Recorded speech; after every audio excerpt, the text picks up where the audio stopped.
Hi hello welcome to 24/7 news TV. కల్కిలో ప్రభాస్, కమల్ హాసన్, అమితాబ్ బచ్చన్, దీపికా పదుకొనే, మాలవిక నాయర్, కీర్తి సురేష్, బ్రహ్మానందం ఇలా అన్ని క్యారెక్టర్స్కి ఒక ఇంపార్టెంట్ అనేది ఉంది. నాగ్ అశ్విన్ ఎపిక్ సైన్స్ ఫిక్షన్కి అద్భుతమైన సృష్టే కల్కి 2898 ఏడి. అయితే ఈ సినిమాలో పాత్రలు అర్థం కావాలన్నా, దేనికోసం వాళ్ళు పోరాటం చేస్తున్నారు అనేది తెలియాలన్నా, ఎందుకోసం ఫైటింగ్స్ వస్తున్నాయి అనేది అర్థం కావాలన్నా ఈ వీడియోని పూర్తిగా చూడాల్సిందే.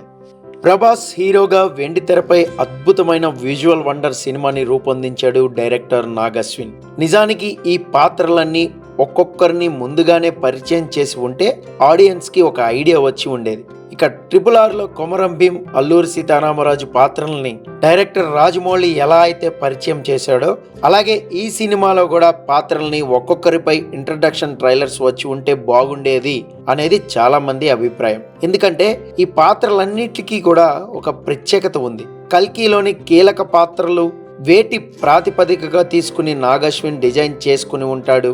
వాటి వెనక కథ బహుశా ఇదే అయి ఉండొచ్చా, మహాభారతం నుంచి ఇన్స్పిరేషన్ అన్నారు. అలాగే పురాణాలు, సైన్స్ ఫిక్షన్ కలిపామని చెప్పారు. అసలు ఈ వివరాలేంటి అనేది ఇప్పుడు చూద్దాం. శ్రీ మహావిష్ణువు 10వ అవతారం కల్కిగా అవతరించే ఇతివృత్తాన్ని డైరెక్టర్ నాగ్ అశ్విన్ ఎంచుకున్నాడు. కల్కి అవతారం అంటే 2898 ఏడీలో జరిగే ఇన్సిడెంట్ అన్నమాట. వీటినే ఫిక్షనల్ స్టోరీగా మలిచారు. ఈ కథ మహాభారతంలో అశ్వత్థామ పాత్రను కలుపుతూ డిజైన్ చేసినట్లుగా మనకి అర్థమవుతోంది. అమితాబ్ బచ్చన్ పోషించిన పాత్ర ఇదే. మహాభారతంలో అత్యంత శక్తివంతమైన పాత్ర అశ్వత్థామది. నుదుటన మణి ఉండడం అనేది ఈ పాత్రని ఎలివేట్ చేస్తుంది. ఆయనకు ఆకలి, దప్పులు, మరణం అనేవి ఉండవు. ఉత్తర గర్భాన్ని విచ్ఛిన్నం చేసినప్పుడు కృష్ణుడి శాపం ఇవ్వడంతో తను శారీరక రోగాలతో బాధపడుతూ కలియుగాంతం వరకు జీవించాల్సి ఉంటుంది. అదే అశ్వత్థామ క్యారెక్టర్. అయితే కల్కి అవతార ఆవిర్భావానికి అశ్వత్థామ సాయం ఏంటనేది ఆసక్తిగా వెండి తెరపై చూపించనున్నాడు ఈ సినిమాలో. ఇక్కడ గర్భిణి అయిన దీపికా పదుకొనే ఈ పాత్ర కాపాడటం కోసం అశ్వత్థామ పోరాటం చేస్తున్నాడు అని ట్రైలర్ చూస్తే అర్థమవుతోంది. దీపికా పదుకొనే గర్భంలో కల్కి పెరుగుతున్నాడు. దీపికా పదుకొనేని సమ్ 80గా మనకి చూపిస్తున్నారు. భగవంతుడు లోపల సమస్త సృష్టి ఉంటుందని అంటారు, కానీ ఆ భగవంతుడే మీ కడుపున ఉన్నాడు అనే డైలాగు ఇక్కడ కల్కి ఆవిర్భావాన్ని తెలియజేస్తుంది. అంటే కల్కి పుట్టబోయేది ఆమె కడుపునే అన్నమాట. శంభల అనే గ్రామంలో విష్ణుయసుడు, సుమతి ఇద్దరికీ కూడా కల్కి పుడతాడు అని పురాణాల్లో ఉంది. సుమతి పేరుని షార్ట్ కట్ లో సమ్ 80గా మార్చారు డైరెక్టర్. అందుకే కాంప్లెక్స్ లో ఉన్న వాళ్ళు సమ్ 80 పేరుతో బౌంటీని ఎందుకు ఆఫర్ చేసినట్లుగా ట్రైలర్ చూస్తుంటే మనం నోటీస్ చేయొచ్చు. దీన్ని అందుకోవడానికి భైరవ ఏం చేశాడు అన్నదే చాలా ఆసక్తికరం. అసలు ఈ భైరవ క్యారెక్టర్ ఏంటి, దేని నుంచి వచ్చింది, హీరో ప్రభాస్ క్యారెక్టర్ ఏంటి అనేది మనం ఒక్కసారి చూద్దాం. శివుడి అంశనే భైరవుడు అని అంటాం. ఇందులో ప్రభాస్ భైరవ అనే బౌంటీ హంటర్ పాత్రలో ఉన్నాడు. ఈ క్యారెక్టర్ పుట్టుక అనేది చాలా విచిత్రంగా ఉంటుంది. పరమశివుడు 5 ముఖాలతో ఉంటాడన్న విషయం అందరికీ తెలిసిందే. అయితే బ్రహ్మకు కూడా ఒకప్పుడు 5 ముఖాలే ఉండేవి.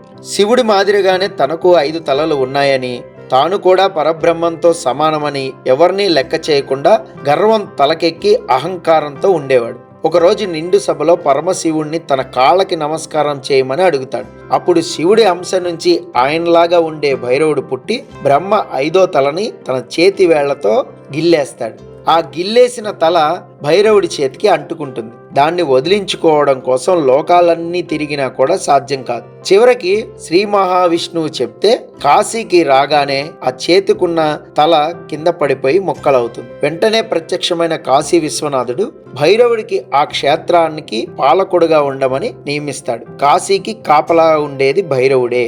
నిజానికి నాగ్ అశ్విన్ రిలీజ్ చేసిన యానిమేషన్ సిరీస్ లో దీని గురించి ప్రస్తావించారు. కాశీలో ఉండే ప్రతి ఒక్కరికి భైరవతో పరిచయం ఉన్నట్లుగా Bhairava and Bujji animation series లో మనకి చూపించారు. అశ్వత్థామ లాంటి శక్తివంతమైన వ్యక్తిని ఎదుర్కొనే బలమున్న పాత్రగా దీన్ని నాగ్ అశ్విన్ మలిచాడు. కాంప్లెక్స్ కు వెళ్లడమే భైరవ లక్ష్యంగా చూపించిన పుట్టబోయే కల్కిని రక్షించే వ్యక్తిగాను మారతాడని మనకి ట్రైలర్ చూస్తుంటే అర్థమవుతుంది. అక్కడ ఈ క్యారెక్టర్ పర్ఫెక్ట్ గా ఎలివేషన్ అనేది సినిమాలో వస్తుంది. ఎందుకంటే అమితాబ్ బచ్చన్ చేతిలో ఉన్న కర్ర ఆ తర్వాత భైరవ్ చేతిలోకి రావడాన్ని మనం నోటీస్ చేయొచ్చు. బహుశా ఇది ఇంటర్వెల్ బ్యాంక్ గా చూపించే అవకాశాలు ఉన్నాయి. ఇక ఆసక్తికరమైన కమల్ హాసన్ క్యారెక్టర్ చూసినట్లయితే సుప్రీం యాస్కిన్ అలియాస్ కలి అన్నమాట.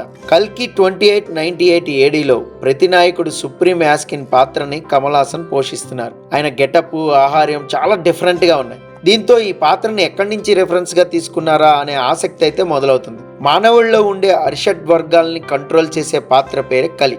ఇందులో ఎన్ని యుగాలైనా కూడా మనిషి మారలేడు అని కమల్ హాసన్ డైలాగు ఈ కలి పవర్ఫుల్ క్యారెక్టర్ ని చూపిస్తోంది. కల్కి మూవీలో భైరవకు 1,000,000 యూనిట్లు సంపాదించి కాంప్లెక్స్ కి వెళ్లి ఒక లగ్జరీ లైఫ్ గడపాలన్న ఆశతో ఎలాంటి పైనకైనా చేయడానికి సిద్ధపడతాడు. అంటే ఇక్కడే భైరవ పాత్రలో వేరియేషన్ చూపించే ఛాన్స్ అనేది మనకు కనబడుతుంది.